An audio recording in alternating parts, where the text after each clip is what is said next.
한국 기독교 목회자 협의회, 거기에서 2023년 한국 갤럽을 통해서 이제 그 조사를 한 바에 의하면 우리나라 전체 인구에 대비해서 기독교인의 비율이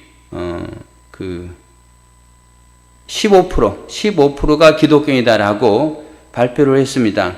그 15% 교인들 가운데 교회를 출석하는 성도와 출석하지 않는 성도, 그래서 출석하지 않는 성도를 가나안 성도라고 하죠.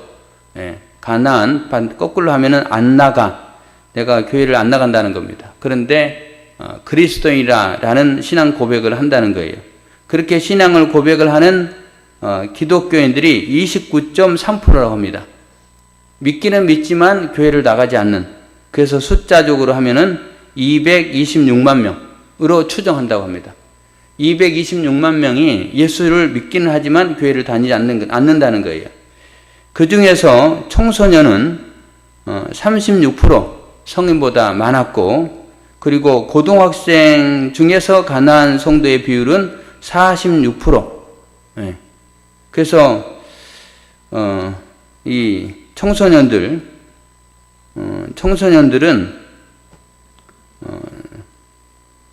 그 믿음의 고백을 한 3명 중에서 1명이 교회를 안 다니고, 그 다음에 고등학생은 믿음을 고백한 신앙인 가운데 2분의 1은 교회를 안 다닌다는 거예요. 심각한 통계다라고 할 수 있겠습니다. 그게 2023년 작년의 상황이고, 이제 앞으로 시간이 지나면 그 자녀들이, 그 청소년들이 성인이 된다면 그들이 교회에 다니겠습니까? 쉽지 않을 거예요. 그러면 점점 가나안 성도가 많아진다는 겁니다. 한국의 기독교인, 개신교인이라고 하시는데, 개신교인 가운데 2분의 1이 교회를 안 다니는 그런 상황에 직면하게 될 시점들이 점점 다가오고 있다는 겁니다. 그래서 가나안 성도를 다시 교회에 나오게 하는 것은요, 우리에게 굉장히 큰 사명 가운데 하나다라는 생각을 해봅니다. 우리가 이번에 행복 초청 주일을 다시 2달 동안 전개하는데, 가나안 성도, 나가지 않는, 교회 나가지 안 나갈 성도, 그런 성도들에게도 관심을 가져야 되고, 그리고 주님을 전혀 알지 못하는 사람들에게도 관심을 가져야 되겠습니다. 그 복음의 전함이라는 전도 활동을 하는 어떤 단체가 있습니다. 그 단체에서 교회로 우편이 하나 왔어요. 거기에 보니까 제 명함이 한 10장 정도 찍혀왔더라고요. 그러니까 제 이름, 시온교회 담임 목사 우익도, 그리고 교회 전화번호, 그 다음에 제 핸드폰 번호, 그런 명함이 하나 있어요. 명함.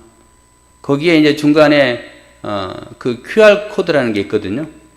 그걸 가지고 사람들에게 전도하고 이렇게 나눠주면서 이거 한번 핸드폰으로 이렇게 클릭해 보세요. 그러면 거기에 제가 한번 들어봤는데 한 7분 정도 그 개그맨 이성미 씨, 그 사람이 젊었을 때 내가 돈은 엄청나게 많이 벌었지만 늘 허탈했다. 그리고 또 자살 중독을 느껴서 수면제 70알 하고 술하고 같이 먹으면 뭐 이렇게 죽을 수 있다더라. 그래서 그렇게 수면제 70알 그 다음에 술하고 먹었는데 4시간 후에 깼답니다. 왜 깼는가 그건 설명은 안 했지만 하여튼 하나님의 기적이죠. 그리고 이제 어느 언니의 전도를 받고 교회를 가게 되고 하나님을 만나고 지금은 너무 행복한 삶을 산다. 뭐 이런 내용들이 한 7분짜리로 돼 있고, 또 계속 틀어놓으니까 이번에는 신혜라 씨가 나와서 어느 교회에서 간증 집회한 그 부분들이 쭉 이야기가 되더라고요. 그래서 그런 거를 통해서 전도하자라는 그런 부분인데, 여러분들에게 그 전도지를, 그 명함을 다 제작해 드리려고 합니다. 우리 모든 성도, 오늘 예배 출석한 모든 성도들에게 명함을 다 제작해 드릴 거예요. 그럼 그거 가지고 전도하라는 겁니다. 전도하고 교회 안 다니는 사람, 또 교회 다니다가 장기 결석자, 오늘 우리 권사님 기도하셨는데 그런 분들에게 그것을 나눠주면서 한번 그 이제 핸드폰 카메라로 그걸 찍으면 그대로 나오는 거니까. 예. 그 뭐 모르는 방법이, 아니 모르는 사람이 있으면 방법도 가르쳐 주면 되는 거니까. 그렇게 해서 전도해서 그런 가난한 성도들이 교회에 나오게 해야 된다라는 부분들을 우리가 살피고자 합니다. 그럼 왜 가난한 성도들을 교회에 나오게 그들을 권면해야 되는가라는 부분들을 오늘 우리가 읽은 성경 말씀을 통해서 한번 찾을 수 있겠습니다. 본문에 등장하는 왕은 아사랴 왕입니다. 아사랴 왕. 역대하 말씀에는 보면은 우시야 왕으로 되어 있습니다. 우시야 왕. 보통 우시야라는 이름이 더 우리가 잘 기억하는 이름입니다. 우시야 왕, 아사랴 왕. 그는 16세 때에 왕이 돼서 52년 동안 통치하고 68세 때에 생을 마감했습니다. 52년 동안 통치를 했어요. 그 사람에 대해서 오늘 성경은 어떻게 평가를 하는가? 3절, 아사랴가 그의 아버지 아마사의 모든 행위대로 여호와 보시기에 정직히 행하였으나, 정직히 행하였으나라는 나자가 등장하잖아요. 그럼 뭘 말하는 겁니까? 정직하게 하나님 보시기에 신실한 신앙의 모습으로 살긴 하였지만 그 다음에 뭐가 있다는 겁니다. 완벽하게 온전한 모습으로 살진 않았다라는 걸 말하는 거죠. 그러면서 말하기를 오직 산당은 제거하지 아니하였으므로 백성이 여전히 그 산당에서 제사를 드리며 분향하였고 여호와께서 왕을 치셨으므로 그가 죽는 날까지 나병 환자가 되어 별궁에 거하고, 이렇게 되어 있습니다. 산당은 제거하지 않았다는 겁니다. 그래서 왕을 치셨다라고 되어 있는데 역대하 26장에 보면은 산당을 제거하지 않았기 때문에 하나님이 치신 건 아닙니다. 그건 아니고 하나님이 52년의 통치 가운데 이 아사랴 왕, 우시야 왕의 통치간 번성하게 하셨어요. 굉장히 나라가 잘 나가게 했습니다. 그렇게 강성할 때에 그가 교만하여서 하나님의 성전에 가서 분향단에 분향을 자기가 하려고 했습니다. 이 분향은 제사장만 할 수 있는 건데 왕이 하려고 하니까 그 소식을 들은 제사장이 달려옵니다. 제사장의 이름이 아사랴예요. 왕의 이름하고 똑같아요. 왕도 아사랴, 제사장도 아사랴. 예. 그래서 아사랴와 우시야의 차이는 아사랴는 본명, 우시야는 계명한 이름. 뭐 이렇게 성경학자들이 기록해 놨습니다. 그 아사랴 제사장이 와서 왕이시여, 왕이 이거 하면 안 됩니다. 왕이 할 수 있는 게 하나님 허락하지 않았습니다. 그때 우시야가 화를 냅니다. 그렇게 화를 냈을 때 그 즉시 하나님이 이 우시야 왕에게 나병이 발생하게 했고 결국은 왕궁에서 성전에서 쫓겨나가게 했으며, 그리고 그는 이제 더 이상 왕궁에 머물러서 정치할 수 없었습니다. 왕의 통치의 역할을 할 수 없었고 그의 아들 요담이 대신하여 왕 대신 여러 가지 모든 왕의 역할들을 감당했다라고 기록되고 있습니다. 이 우시야 왕의 두 가지 잘못, 하나는 여호와의 성전에 나가서 분향했던 일, 왕은 할 수 없는 일이었는데 그 일을 했던 일. 그 다음에 또 하나는 우리가 읽었던 산당을 제거하지 않았다는 겁니다. 여러분, 역대상하, 열왕기상하 이런 부분에 보면은 산당은 제거하지 않았으며 라는 부분이 참 많이 등장합니다.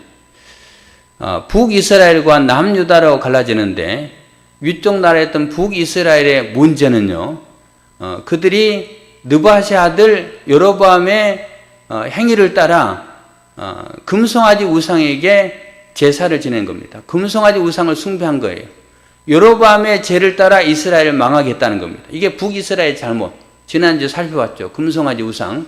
남유다의 잘못은 뭐냐면요, 남유다 사람들은 느바세 아들 여로보암의 그 죄를 따라 금송아지 우상을 숭배한다. 그거는 하지 않았어요. 그런데 이들에게 문제는 산당이었습니다. 산당을 제거하지 않았다는 거예요.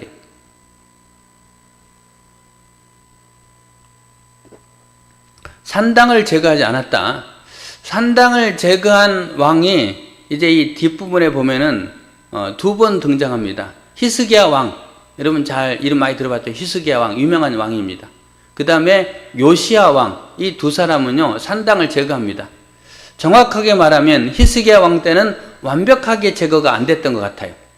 그래서 그의 아들 므낫세가요, 산당뿐만이 아니고 바알 아세라 전부 다 끄집어 드립니다. 심지어 성전 안에도 아세라 상을 세워요.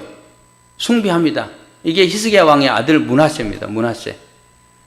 그렇게 역사가 전개되고 그 다음 대에 요시야 왕이 이제 등장하는데, 이 요시야 왕은 이제 hil기야, 제사장 hil기야를 통해서 하나님의 말씀을 읽게 되고 듣게 되고, 그리고 이제 모든 그런 산당들을 다 제거해버립니다. 무너뜨려버리고 파괴시켜버리고, 이런 과정이 전개가 됩니다. 하여튼 그런 과정 속에 산당을 제거했던 왕은 히스기야 왕과 요시야 왕. 그렇다면 우리가 생각해 볼 수 있는 부분이 누구냐면은, 그러면 다윗은? 그러면 솔로몬은? 이런 생각해 볼 수 있습니다. 그들이 산당을 제거했다라는 부분들은 성경에 기록되지 않습니다. 여러분, 산당의 역사는요, 그러니까 오늘 산당에 대해서 여러분 좀 이제 알고 갔으면 좋겠습니다. 산당이 뭔가 도대체. 산당은 제거하지 않았다라고 했는데, 그 산당의 역사는요, 두 개의 줄기로 살펴볼 수 있습니다. 산당의 다른 이제 의미는 제단, 제단. 여러분, 우리가 제단이란 말을 쓰잖아요. 제단. 그런데 오늘 우리는 써야 될 용어 가운데는요, 시온 제단, 이거는 바른 게 아닙니다. 성결 제단, 이것도 맞지 않습니다. 제단이라는 용어는 구약적인 용어입니다. 성전이라는 용어도 구약적인 용어입니다. 신약적인 용어는 뭐 시온 성전이 아닙니다. 시온 교회, 교회가 이제 신약 시대, 오늘날 시대에 바람직한 용어입니다. 그래서 성전이라는 단어도 써도 바람직하지 않고요, 제단이라는 말도 구약적인 단어입니다. 그래서 우리가 아침 제단을 쌓는다, 그것도 옳지 않습니다. 용어적인 부분을 잠깐 설명했고요. 다시 제단의 줄기와 산당의 줄기가 있습니다. 제단의 줄기는 뭐냐면요, 여러분, 그 가인과 아벨이 하나님 앞에 번제를 드리잖아요. 고고 했던 그 번제, 돌담을 쌓고, 돌을 쌓고 거기에 이제 하나님 앞에 번제물 드린 게 이게 제단입니다. 그래서 가인과 아벨도 제단을 드렸고, 아마 아담도 그렇게 하지 않았을까라는 생각을 해봅니다. 그리고 또 아브라함은 어떻게 합니까? 아브라함은 그가 가는 곳마다 제단을 쌓았더라라고 되어 있습니다. 그런 제단의 의미가 쭉 전개가 됩니다. 제단을 통해서 하나님을 섬기는 그런 모습이죠. 이게 제단의 흐름입니다. 그 다음에 또 하나 이제 산당의 흐름은, 본문에 등장하는 산당은 가나안의 그 원주민들의 풍습 속에 있는 그런 산당입니다. 산당이라는 말은 히브리어는 바마라는 말이고, 그 말은 높은 자리, 높은 곳이라는 뜻입니다. 높은 곳에 단을 쌓고 거기에서 자기가 믿는 신에게 제사를 지내는 것, 이게 산당의 역할입니다. 산당의 역할. 이제 그런 두 줄기의 뿌리가 있는데, 이스라엘 백성들이 출애굽한 이후에 그들이 이제 광야 40년의 시간을 가게 됩니다. 광야 40년의 시간을 갈 때에 하나님은 이스라엘 백성들에게 말씀합니다. 너희들이 가나안 땅에 들어가서는 어떻게 되는가? 가나안 땅에 가서는 이렇게 말씀합니다. 신명기 12장 5절, 오직 너희 하나님 여호와께서 자기 이름을 두시려고 택하신 곳인 거하실 곳으로 찾아가서, 하나님의 이름을 두신 그 곳으로 찾아가서 하나님 앞에 예배해라 라고 말합니다. 그 장소를 중앙성소라고 이렇게 표현합니다. 중앙성소. 하나님이 이스라엘 백성들이 가나안 땅에 들어가서 하나님을 섬길 장소는 딱 한 군데, 유일하게 한 군데입니다.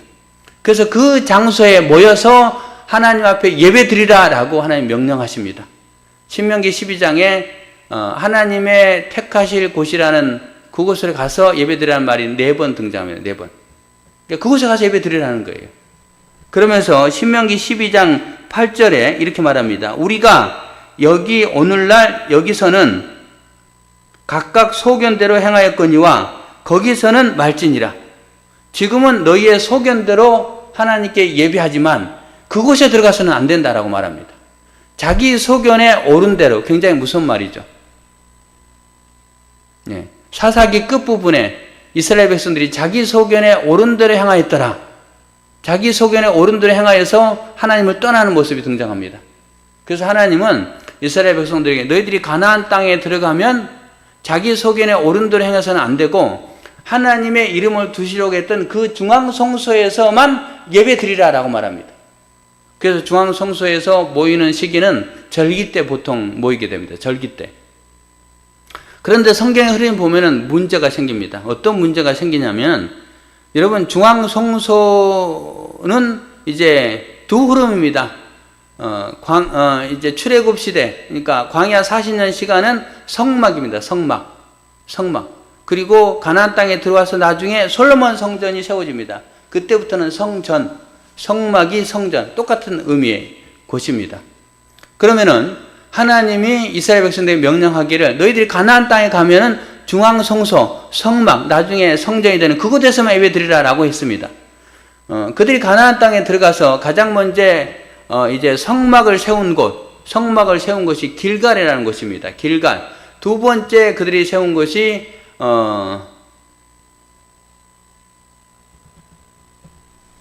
뭐죠? 갑자기 생각이 안 나네. 실로가 생각이 안 났습니다.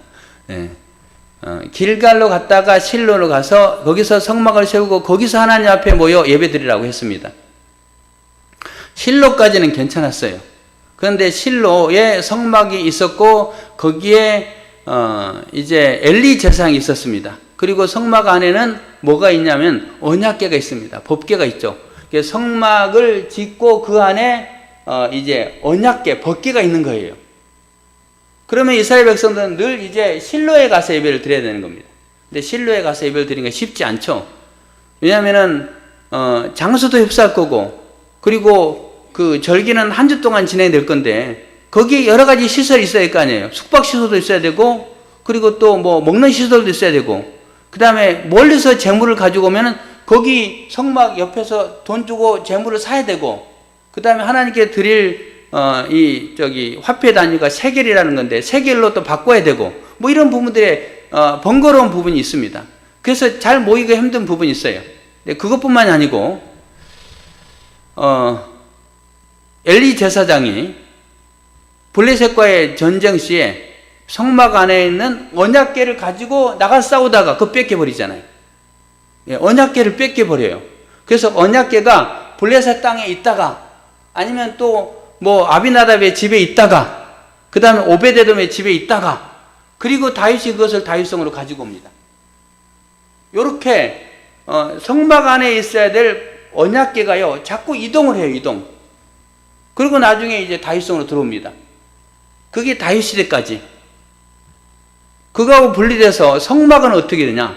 성막은 아까 말한 대로 이제 길갈, 그 다음에 실로까지 같았는데요. 실로에 있었던 성막이 나중에 기록상에 어디에 등장하냐면요, 한참 시간이 흐른 다음에 솔로몬 시대 때에 기브온 산당, 거기에 성막이 등장합니다. 기브온 산당은 큰지라라고 되어 있어요. 기브온 산당이 굉장히 커서 거기에 성막을 설치하고, 그리고 이제 하나님을 섬기는 그런 모습이 등장합니다. 성막과 언약궤가 따로 다른 공간에 있어요. 그 시간이 100년 이상의 시간이 흘러갑니다. 그리고 나중에 언약궤는 다윗 성전에 있고, 그 다음에 성막은 다윗 성전에, 다윗 궁에 있고, 언약궤는 다윗 궁에 있고, 그 다음에 성막은 다윗 궁으로 돌아온 게 아니고 기브온 산당에 있어요. 그때도 따로 있습니다. 그리고 다윗이 이제 하나님 성전을 지어드려야 되겠다. 그리고 솔로몬이 하나님 성전을 짓죠. 그 다음에 다윗성에 하나님의 성전이 지어지고, 그 다음에 이제 성막과 언약궤가 합쳐집니다. 성전과 언약궤가 합쳐져요. 이런 변천사를 겪게 됩니다. 그럼 이스라엘 백성들은 어디서 예배를 드려야 돼요? 중앙성소에서 예배 드리라고 했는데 이게 쉽지 않은 상황이 되는 거예요. 그리고 그런 과정 속에 솔로몬은 기브온 산당에서 하나님께 일천번제를 드렸다고? 기브온 산당에서? 그렇게 등장하잖아요. 그럼 도대체 산당이 뭔가? 라는 부분. 그리고 기브온 산당에서 일천번제를 드린 그거를 하나님이 받아주시잖아요. 받아주셔요. 그리고 하나님이 솔로몬에게 지혜도 주고 또 여러 가지 그것도 허락해 주잖아요. 그러면 산당을 긍정적으로 생각할 수 있는 거예요. 아, 산당 괜찮구나. 거기서 예배 드리면 되지. 라는 부분이 있는데, 하나님 이스라엘 백성들에게 산당은 다 제거하라고 분명히 말씀하십니다. 아까 읽어드렸던 신명기 12장에 너희들이 그 땅에 들어갈 때에 푸른 나무 아래 서든지 아니면은 그런 어떤 나무 아래서든지 하나님 앞에 예배 드리는 거, 아니면 때로는 가나안 땅에 토성민들이 드리는 그런 산당, 그거는 다 없애라. 중앙 성소에서만 예배를 드리라라고 말씀하신 거예요. 이유가 뭘까요? 이유는요, 아까 말씀드린 대로 산당에 흩어져서 예배를 드리면요, 그거는 자기 소견에 옳은 대로 행할 수 있게 되는 겁니다. 그리고 이 산당은요, 높은 곳이라고 했잖아요. 높은 곳에 제단을 쌓아놓고요, 거기에 어떨 때는 하나님께 예배 드리고 하나님께 번제물을 바치고, 또 어떨 때는 바알신에게 번제물을 드리고, 공동 장소예요. 제가 군대 생활할 때에 주일날 예배 드리러 가죠. 근데 그 예배 드리는 장소가요, 부대가 작은 부대는요, 종교활동 공간으로 같이 사용합니다. 그래서 이 시간에는 기독교가 와서 예배를 드리고, 이 시간에는 또 카톨릭 성당에 와서 예배를 드리고, 그리고 이 시간에는 불교에 와서 또 이렇게 진행하고, 그런 공간이에요. 그게 산당이라는 개념이에요, 산당. 그렇다면은 그 산당에서 어떤 일이 일어날까요? 지금 이 시간에는 하나님께 예배를 드렸고, 하나님께 번제물을 올려드렸고, 이 시간에는 또 바알에게, 이 시간에는 또 아세라에게, 이 시간에는 자기 자식을 제물로 바치는 몰록신에게, 똑같은 장소예요. 그러면 그 장소에서 똑같이 드리면서 다른 종교는 어떻게 하는가 볼 거 아니에요. 그러면서 저 종교 하는 거 좀 괜찮네, 우리 좀 같이 하자. 마치 교회에서 여름 성경학교 하는데 절에서 뭐 하죠? 여름 불자학교예요. 교회에서 찬송가 부르죠? 불교에서 뭐 할까요? 찬불가 불러요. 다 따라해요. 절에서 다 따라하거든요. 똑같아지는 거예요. 그러면 결국은 이게 하나님께 예배드리는 장소인지 아니면은 바알에게 번제물을 드린 장소인지, 이게 막 다 섞여버리는 거예요. 이런 문제가 발생하는 거예요. 그리고 거기에서 다른 것 잘못 배워가지고 하나님을 섬기는 게 아니고 이상하게 하나님을 섬기게 되는 거예요. 오늘날도 신비주의라든지 아니면 기타 뭐 다른, 나는 하나님 앞에 늘 계시를 받는다, 막 이런 일이 발생하는 거예요. 그래서 하나님이 그걸 아시고, 너희들은 가나안 땅에 들어가면 중앙 성소에서만 예배 드리고 산당은 제거하란 거예요. 근데 그 산당 제거가 너무 힘들어요. 왜 산당 제거가 힘들었을까요?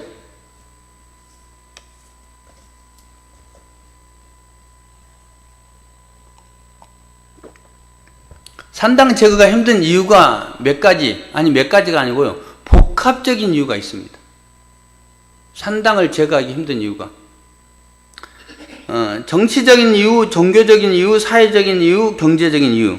정치적인 이유는 그 산당의 종교적인 관습을 통해서 사람들이 그곳에서 주로 모이는 장소예요. 함께 공동체 활동하는 장소인데, 그 공동체 활동하는 장소를 없애버리라는 거. 그러면 거기에 있는 기득권, 거기에 권력을 갖고 있는 사람, 거기에 활동하는 제사장, 이 사람들은 자기들의 힘이 사라지는 겁니다.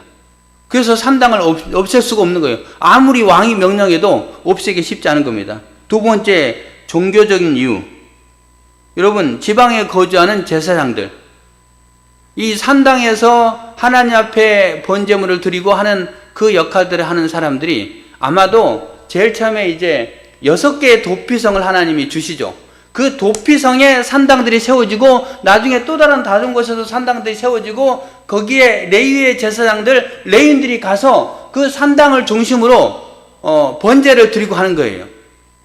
그런데 거기에 만약에 산당을 중심으로 드려야 될 번제물을 드리지 않는다, 그러면 제사장들의 위치도 애매해지고, 우리는 뭐야? 그리고 그 과정을 통해서 번제물이 드려지고, 그 다음에 또 여러 가지 많은 그런 제물들을 드릴 때, 그거는 결국은 제사장들 몫이 되는 거잖아요. 근데 그 제사장들 몫이 사라지잖아요. 제사장들이 반대를 하는 거예요. 산당을 없애는 거를. 왜? 우리가 다 없어져서 그럼 예루살렘에 가서 거기서 받아오란 말인가? 안 되는 거예요. 제사장들이 반대를 하는 거예요. 그리고 경제적인 부분도 마찬가지입니다. 여러분, 어떤 경제적인 활동이 생깁니까? 산당이 있어요. 그 산당에 제물도 바치는 거는 제사장 목, 그리고 그 산당을 중심으로 숙박시설이 생길 거고, 그 다음에 식당이 생길 거고, 또 제물을 드리는 게 생길 거고. 그러니까 똑같습니다. 예루살렘 성전에 드려지는 모습, 그 똑같은 축소판들이 작은 곳에서 진행되는 거예요. 여러분, 이런 모든 부분에 제사장 걸려있고, 그 다음에 거기에 기득권 걸려있고, 또 그 다음에 거기에 권력가 걸려있고, 거기에 상인도 걸려있고, 경제적인 모든 부분이 걸려있어요. 없앨 수 있을까요? 못 없애는 거예요. 그래서 그게 너무 힘든 거예요. 그런데 그냥 없애지 않고 거기서 온전히 하나님만 예배 드린다면 괜찮은데, 그게 문제가 있잖아요. 혼합주의 신앙이 되어버린다고 했잖아요. 없애야 되는데 없애기는 어렵고, 그거 놔두면 혼합주의 신앙이 되고, 이런 정말 어려운 상황들이 생긴 겁니다. 심지어 그것으로 그치지 않습니다. 산당은 산당인데 우리가 굳이 저렇게 할 필요 있냐? 우리 집은 좀 잘 사는 집이다. 그러면은 우리 집에 산당을 하나 세우자. 사사기 마지막 부분에 보면은 그렇게 하잖아요. 레위 사람들을 불러가지고 우리 집에 가정 제사장이 돼주라. 그러면은 먹고 살게 해주겠다 라고 합니다. 레위 사람이 그 사람에게 들어가요. 그런 상황이 생기잖아요. 가정재단이 쌓아지는 겁니다. 가정재단. 그래서 이 가정재단이 언제 가장 심해지냐면요, 에레미야 44장에 보면은 이스라엘 백성들이 애굽 땅으로 이주할 때 있죠. 에레미야 선지자 때 도망가는데, 거기에서 엄마를 중심으로, 여성을 중심으로 하늘의 여왕을 숭배하는 그 재단을 만듭니다. 그러니까 이 산당 재단, 가정재단이 엄청나게 너무너무 확산된 거예요. 이거를 왕이 그 전통을 무시하고 없앨 수가 없는 거예요. 왜? 없애면 민심이 흉흉해지고 정치적인 부분은 혼란이 오기 때문에 없앨 수가 없는 거예요. 그렇지만은 시종일관 하나님은 산당을 없애라라고 했습니다. 이게 이때 당시의 문화의 모습이에요. 그럼 이거를 오늘날의 삶에 적용한다면 어떻게 적용해 볼 수 있는가? 산당, 조금 이렇게 해석할 수 있습니다. 교회일 수도 있겠네. 각 교회들. 그런데 좀 달라지죠. 구약 성경에서는 예루살렘 성전 하나만 하나님이 두라고 했고, 신약 시대에 예수님이 오셨고 복음을 전파하면서 가서 모든 제자로, 모든 족속으로 제자를 삼아, 그리고 이제 지역 교회들이 세워지잖아요. 예루살렘 교회, 안디옥 교회, 그리고 빌립보 교회, 갈라디아 교회, 고린도 교회, 교회들이 세워지잖아요. 지역 교회. 그때 하나님이 그런 교회들은 다 산당과 비슷하기 때문에 예루살렘 하나만 된다, 그렇게 하지 않았습니다. 교회라는 공동체를 하나님 만드신 거예요, 예수님께서. 그래서 오늘 이 시대는 교회 공동체, 이게 이제 성전의 모습입니다. 그래서 교회를 가지고 성전이라는 말을 하는데 이게 틀린 거예요, 개념이. 예. 그런 교회들이 세워집니다. 근데 여기에 이제 우리들이 어떤 상황들을 생각해 볼 수 있냐면은, 그러면 교회를 중심으로 함께 모이는 것은 맞습니다. 그런데 코로나 시대에 어떻게 됩니까? 모이지 못하게 만드니까 교회가 아니고 가정에서 이제 온라인으로 예배를 드리잖아요. 온라인 예배를 드리고, 그 다음에 또 개인 경건 생활을 하고, 이런 부분이 확산이 되는 거예요. 물론 그 전부터 마찬가지지만은. 하지만 여러분, 하나님은 구약 시대에는 성전을 중심으로, 신약 시대에는 교회를 중심으로 모이기 힘쓰라라고 말씀하신 거예요. 왜 교회를 중심으로 모여야 될까요? 여러분, 만약에 교회를 중심으로 모이지 않고 개인이 신앙생활을 하게 되면요, 자기 소견에 오름들을 행할 위험성이 있다는 거예요. 물론 이제 신앙생활 잘하는 사람도 혹이 있을 수도 있습니다. 며칠 전에 제 친구하고 통화했는데요, 그 친구가 이렇게 하더라고요. 나 요즘 교회 안 다닌다. 네. 자기가 몇 군데 교회 가봤는데 자기하고 안 맞다는 거예요. 교회를 안 다닌다는 거예요. 집에서 성경 보고 집에서 예배 드린다. 참, 속이 상했습니다. 마음이 아팠어요. 마음이 아팠는데, 여러분, 자기 혼자 예배 드릴 수 있어요. 자기 혼자 성경 보고 경건 생활 할 수 있어요. 근데 그거는 위험성이 있다는 거예요. 여러분, 교회 공동체 안에서 어떻습니까? 하나님의 말씀을 바로 가르쳐 주잖아요. 여러분, 산당에 대해서 들어본 적 있습니까? 지금까지 이렇게 신앙생활 하면서? 별로 없을 거예요. 이런 부분들, 그래서 그 문화가 바람직한 것이 아니다라고 교회에서 가르쳐 주잖아요. 건강한 가르침을 베풀잖아요. 교회 공동체 안에서 같이 신앙생활 하는 겁니다. 이게 굉장히 중요하다는 거예요. 개인 경건 생활도 중요하긴 하지만 교회 공동체를 중심으로 한 신앙생활. 여러분, 큐티 할 때도 제가 뭘 강조합니까? 꼭 설교를 들으라. 왜? 설교를 듣지 않으면요, 그 본문을 가지고 약간 잘못된 해석을 할 수 있어요. 창조적인 해석을 할 수도 있어요. 괜찮기도 해요. 제가 예전에 큐티 나눔 해보니까 그 본문을 가지고 아주 하여튼 독특하게 해석을 했더라고요. 아, 저 부분을 또 저렇게 보는 사람도 있구나. 괜찮아요. 예. 창의적으로 보면 괜찮은데 그게 반복이 된다든지 아니면은 바른 가르침이 없으면은 잘못된 길로 갈 수 있습니다. 기도원 가가지고 아니면 이상한 사람 만나서 그릇된 신앙길로 갈 수 있는 거예요. 그래서 그런 개인 신앙생활에 위험한 부분이 있기 때문에 설교를 들으십시오. 주일날에 와서 예배를 드리십시오. 오후 예배도 참석하십시오. 또 가능하면 수요 예배도 와서 같은 공동체 안에서 말씀을 들으십시오. 여러분들 위해서 그렇게 하는 거예요. 이게 건강한 신앙이 되는 겁니다. 그래서 오늘 제목이 뭡니까? 개인 신앙과 공동체 신앙인데 이 공동체 신앙과 개인 신앙이 잘 어우러져야 돼요. 여러분 공동체 신앙은 결코 무시하면 안 됩니다. 교회 공동체를 무시하면 안 됩니다. 교회는 예수님이 핏값으로 세운 교회예요. 그리고 예수님은 나는 교회의 머리다라고 말씀합니다. 교회의 머리 대신 예수님을 중심으로 함께 모여서 예배 드리고 이 안에서 서로 돕고 격려하고. 예. 요즘은 이제 조금 줄어든 것 같은데 예전에 기독교 연예인들이 자살하는 경우가 종종 있었어요. 참 마음이 안타깝고 아픈 적이 있었는데 그들이 그렇게 극단적인 선택을 하는 이유가 뭘까요? 신앙을 갖고 있는데도 그거는 그 공동체 안에서 서로 기도도 나누지 못했고 서로 아픔도 나누지 못했고 서로 격려하지 못했기 때문에 그런 부분이 있다는 겁니다. 그래서 공동체 안에 오면은 바른 하나님의 말씀도 배우고 서로 격려하고 위로하고 이런 모습이 돼야 되는 거예요. 그래서 공동체가 소중한 겁니다. 우리 교회 제자 훈련을 하다가 중단했는데 저는 늘 기도합니다. 하나님 어떻게 하면 그걸 할 수 있을까요? 그래서 요즘 생각하기에는 하나님이 조금 아이디어를 주시는데 성경 공부를 해라. 제자 훈련 말고 성경 공부, 구약의 파노라마든지 등 성경 공부를 해라. 그 다음에 두 번째 소그룹을 만드는 건 굉장히 중요하다라는 말씀을 하십니다. 소그룹. 제가 소그룹을 만들고 싶어요. 그러니까 구역 모임이죠.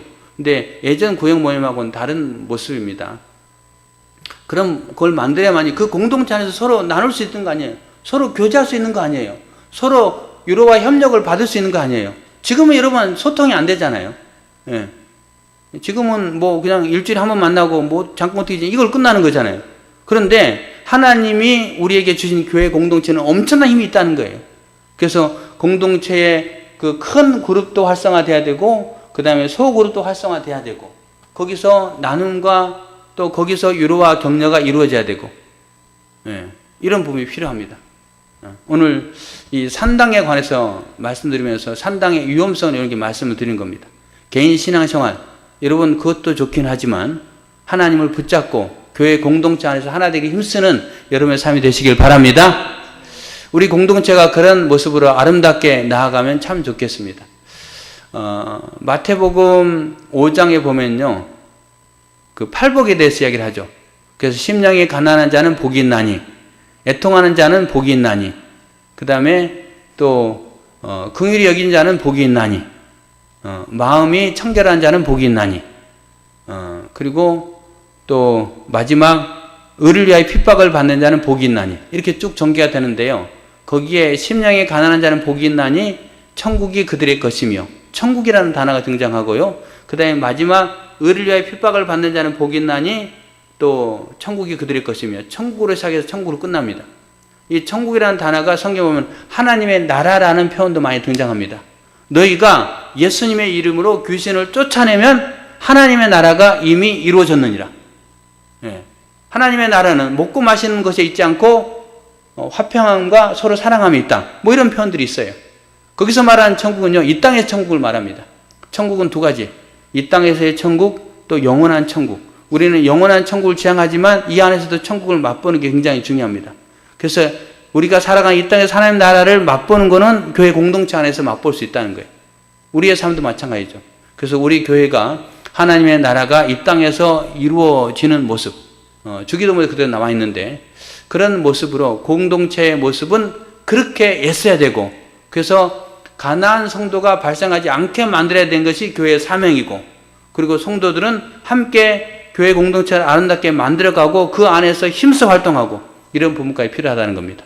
그런 아름다운 공동체 만들어가고 믿음 가운데 승리하는 삶을 살아가는 우리 성도님들 다 되시기를 예수